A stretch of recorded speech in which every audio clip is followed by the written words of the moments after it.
When I think of Pride and Passion, I think about a dedicated committee of people that come together with support from the museum to bring the community of vendors, of business partners, of supportive sponsors to raise money to support the programming here at the museum. I've always described it to somebody that wasn't familiar with Pride and Passion as the Met Gala of Tampa Bay.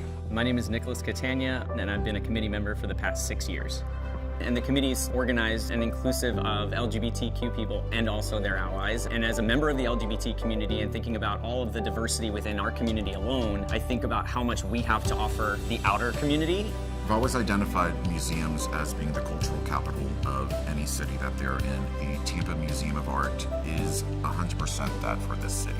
The foundational cultural space for this region. I realized there was so much more to this one-night event, and it's actually a year-long process that a committee and the museum worked really hard to put together. And so this is a way for people to feel included. We invite all walks of life. We want to celebrate the uniquenesses of everybody. It is just inclusive and welcoming on so many levels.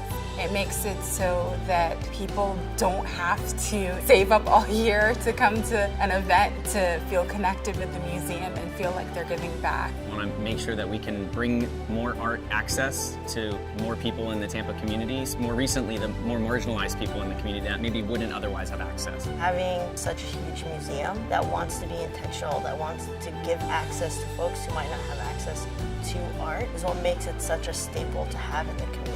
Art and education is really important. This event really brings those two passions together.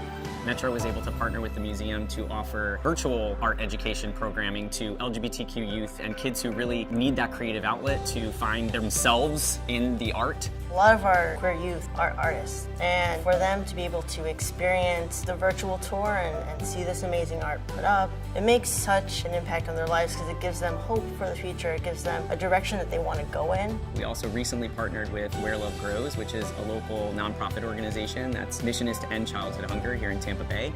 So we're working with them to provide some virtual programming as well for those students from a different marginalized population, but very much still the goal being to provide access to all people in the Tampa Bay community, trying to kind of get everyone connected to get them the access here in the museum. I think there's always been this sort of like, where can I be myself attitude in the LGBTQ community. So it never hurts to have one more place or establishment in the community that you know is a safe haven. The event itself is the culmination, the celebration of the hard work that we do all year long. The truth is that when we're left behind, we're left behind. And our institution is here to make sure that people know that they don't need to be left behind. They can come along with us.